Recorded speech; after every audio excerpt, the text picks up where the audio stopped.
Le parquet de Béthune va se retrouver à devoir neutraliser deux dossiers, celui concernant les activités criminelles au garage de Vandamme-les-Béthune et celui sur le meurtre de mon père.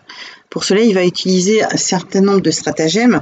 Je vais vous en donner des exemples. C'est plus simple, c'est plus parlant. Le premier exemple que je vais prendre concerne une dette de 210 000 € émise par la trésorerie de l'Avanti. Rappelez-vous, dans le dossier de synthèse, l'enquête fiscale avait révélé que mon père n'avait aucune dette fiscale en cours. Or, il y a cette dette de 210 000 € émise par la trésorerie d'Avanti qui va apparaître dans les affaires de mon père. Pour éviter que les gendarmes aillent plus loin dans leurs investigations, la juge d'instruction, avec la complicité d'un gendarme, vont établir un PV en date du 17 juin 2010, dans lequel ils vont signifier les choses suivantes. Que, en effet, cette dette est introuvable dans les comptes, dans les fichiers du ministère des Finances publiques, mais il s'agit de la vente d'une valeur mobilière de 643 152 € d'origine inconnue, pour lequel mon père a eu un redressement de plus de 200 000 € dont il s'est acquitté, ce qui explique pourquoi celle-ci est introuvable dans les comptes de l'État. Alors, plusieurs remarques. Tout d'abord, si j'ai choisi cet exemple parmi d'autres, c'est parce que cette dette de 200 000 € va réapparaître dans la succession. Et vous allez comprendre pourquoi il était important pour ce réseau politico-mafieux que l'on n'en connaisse pas l'origine. Deuxième remarque, c'est que si cette dette était bien inscrite dans les comptes de l'État, on devrait la retrouver, puisque le ministère des Finances publiques est une administration qui tient une comptabilité et qu'à ce titre, dans sa comptabilité, on aurait dû retrouver l'origine de la dette et la date du paiement de celle-ci, ce qui n'est pas le cas. Maintenant, troisième remarque, à partir du moment où cette dette émise par la trésorerie de l'Avanti est introuvable dans les comptes de l'État, le plus judicieux aurait été d'auditionner M. Delelis, le trésorier de l'Avanti qui était à l'origine de cette dette. Sauf que celui-ci, il est protégé au même titre que Pierre et Laurent Delbarre par le parquet de Béthune. Deuxième exemple. Il est nécessaire de faire une enquête de voisinage concernant le garage de Vandamme-les-Béthune dans l'affaire de meurtre de mon père. Pour cela, Véronique Père va envoyer un gendarme, sauf que ce gendarme n'est autre que le neveu de Pierre et Laurent Delbarre. Résultat de ces investigations, RAS, rien à signaler. Troisième exemple, là je vais prendre des articles de presse, puisque le 11 mars, je vais avoir la surprise de découvrir deux articles dans la presse, l'un dans La Voix du Nord, l'autre dans l'Avenir de l'Artois. Alors, je les ai mis de cette façon parce que l'article de l'Avenir de l'Artois vient en renfort de celui de La Voix du Nord. Alors, il faut savoir que le 11 mars, lorsque je découvre ces articles, je ne sais toujours pas ce qui est arrivé à mon père. Par contre, ce dont je suis sûre et certaine, c'est que si entre-temps il avait retrouvé ses esprits, il m'aurait contacté. Or, dans l'article, ces articles sont rédigés de façon particulière puisque c'est un mode de communication qui sert à donner des informations, à donner des indications. Et là, ces informations et ces indications sont fournies par les magistrats eux-mêmes puisqu'ils sont cités dans l'article de La Voix du Nord. Alors, dans l'article de La Voix du Nord, le journaliste écrit que mon père est venu s'installer il y a 20 ans de l'Andorre à l'Avanti. Il y a 20 ans, mon père avait disparu, mais il a disparu du domicile familial et celui-ci se trouvait dans un village en Artois, entre Béthune et l'Avanti. Alors, je continue. Je découvre dans cet article que mon père est devenu un usurier et qu'il est propriétaire d'un garage de voitures de collection à Vandamme-les-Béthune.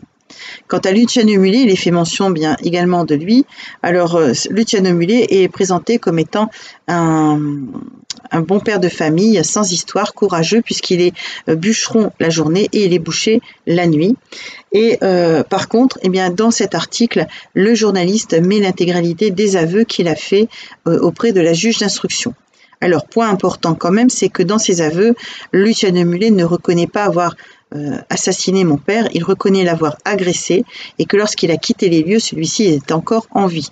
Donc c'est quand même une nuance qui a toute son importance. Alors, dans cet article de La Voix du Nord, bien entendu, les magistrats expliquent qu'il y a la présomption d'innocence, l'enquête est en cours, elle vient juste de démarrer, et qu'il faut encore déterminer quelles étaient les relations entre la victime et Luciano Mulé. Dans l'article de l'Avenir de l'Artois, eh bien là, c'est totalement différent. Le journaliste, eh bien, pose des questions à l'épouse de Luciane de Meulier qui, elle, répond ceci. Et le mieux, je vais vous en lire un passage. Vous allez comprendre. C'est l'épouse qui parle. On est tous solidaires les uns des autres. Il faut bien le soutenir. Aucun de ces 4 enfants n'en veut à leur père. À la lecture d'articles de presse autour de la vie de Claude Bocage, Anne-Marie espère que le jugement plaide en faveur de son époux. La victime, c'est mon mari, se désole-t-elle, l'autre, c'est une ordure. Toute la famille désire que le prévenu sorte le plus rapidement possible. On espère que cette histoire ne l'aura pas trop démoli et qu'il pourra se reconstruire. Donc là, il n'y a aucun doute pour son épouse. Son mari a tué mon père parce que, bien, c'est tout. Mon père était une ordure, point barre.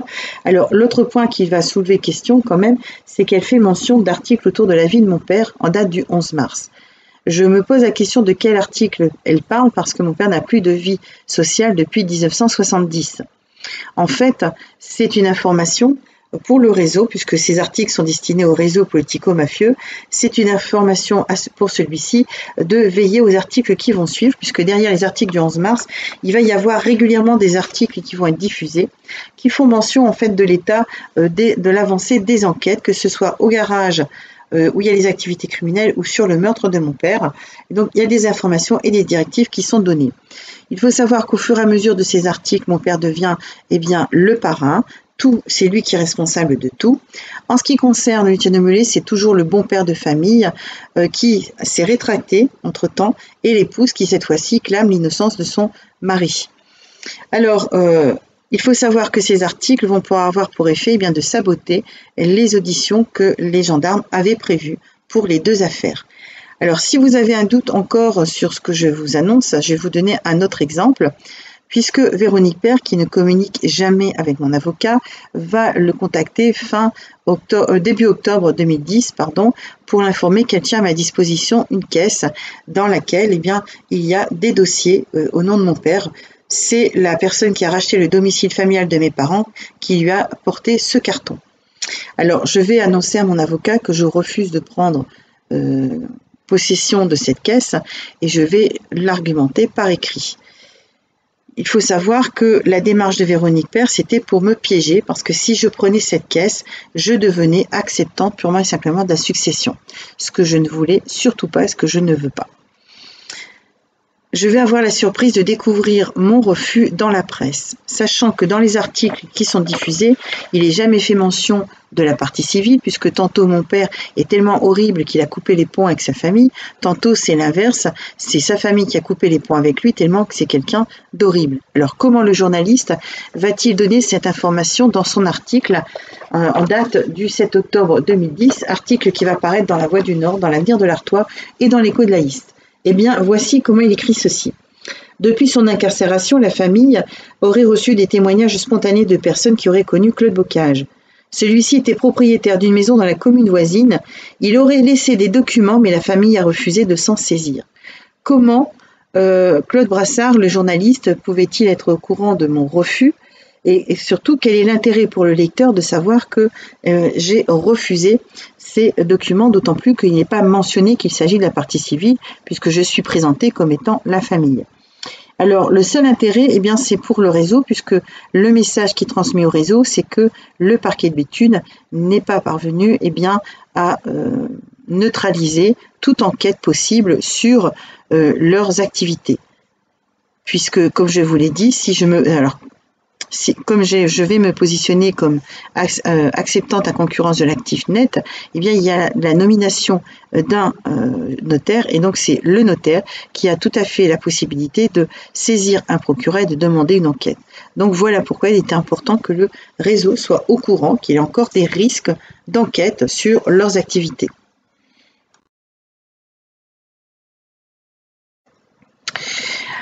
Alors, suite aux annonces parues le 11 mars dans La Voix du Nord et l'Avenir de l'Artois, les gendarmes vont me relancer et cette fois-ci, je vais accepter de les rencontrer puisque c'est les seules personnes qui veulent bien communiquer avec moi. Ils vont tout d'abord insister pour que je comprenne bien le risque qu'ils encourent à me rencontrer. Et puis, en second temps, ils vont me faire des révélations sur la situation de mon père. Ils vont m'informer qu'entre 82 et 90, le nom de mon père va apparaître dans une affaire liée au grand banditisme. Il s'agit de l'affaire de Roger la Banane. Alors, c'est une affaire qui a touché la haute société lilloise, puisqu'elle va impliquer des magistrats, des policiers, des notaires, des avocats, etc. Et donc, cette affaire va être neutralisée au même titre que l'affaire de meurtre de mon père, puisque le magistrat et les policiers qui enquêtent en toute intégrité vont être mutés en cours d'investigation. Alors posez-vous la question, qui a la possibilité de muter un magistrat ou encore des policiers alors que ceux-ci sont en plein milieu d'une enquête dans un dossier qui est quand même important. C'est le juge Bulck qui va avoir à charge d'enquêter sur mon père, puisque cette enquête va être diligentée auprès du parquet de Béthune. Donc ce magistrat va écrire que mon père ne peut pas répondre au chef d'inculpation dont il est accusé parce qu'il n'en a pas connaissance et parce qu'également il n'en a pas la capacité. D'ailleurs, il l'a autorisé à se faire hospitaliser. Sauf qu'à partir de là, le juge ne parvient plus à rentrer en communication avec mon père. Il ne le retrouve plus ni au domicile familial, ni à l'hôpital. Il va le retrouver à la Bassée chez des personnes qui n'ont aucun lien de parenté avec lui. Ces personnes le déplacent et quand le juge parvient à localiser mon père, celui-ci n'est pas en état de communiquer. Aussi, il va prendre la décision d'assigner à demeure mon père à la Bassée et il va demander une perquisition de ce domicile. Alors, il écrit que si la perquisition au domicile familial de mon père a été infructueuse, elle est plus que conséquente à la Bassée. À partir de là, le juge Bulck va recevoir l'ordre de cesser ses investigations, ce qu'il va faire, mais il va préciser qu'il a découvert de nombreux comptes au nom de mon père à l'étranger sur lesquels il faudrait investiguer. Ce qui fait qu'en 1990, le parquet de Béthune était parfaitement au courant de la vulnérabilité de mon père, du fait qu'ils l'ont laissé entre les mains d'un réseau politico-mafieux, puisque les personnes qui ont retiré mon père du domicile familial en septembre 1990 sont les mêmes personnes qui vont le séquestrer pendant 20 ans et qui vont l'installer à l'Aventie. Ces mêmes personnes qui continuent aujourd'hui de bénéficier de la protection du parquet de Béthune. Alors, je vais poser une question aux gendarmes, à savoir comment ils expliquent le fait que 20 ans après, des magistrats qui ne sont pas les mêmes interviennent de la même façon sur le dossier de mon père, puisqu'ils refusent d'investiguer sur la situation de mon père. Alors, à cela, les gendarmes vont me répondre qu'ils n'ont pas réfléchi, ne se sont pas posé la question. Par contre, eux, ils sont confrontés à un autre problème, puisqu'ils sont face, comme ils me disent, à la population et aux victimes, mais ils se retrouvent aussi, alors excusez-moi de l'expression, mais c'est le mot qu'ils vont employer, ils me disent, on se retrouve chahuté par les criminels parce que eux ont parfaitement bien compris qu'en tant que gendarmes, ils n'avaient aucune autorité, tout comme les policiers d'ailleurs, puisqu'ils sont protégés par la justice elle-même. Donc voilà les révélations qui vont être portées à ma connaissance par les gendarmes.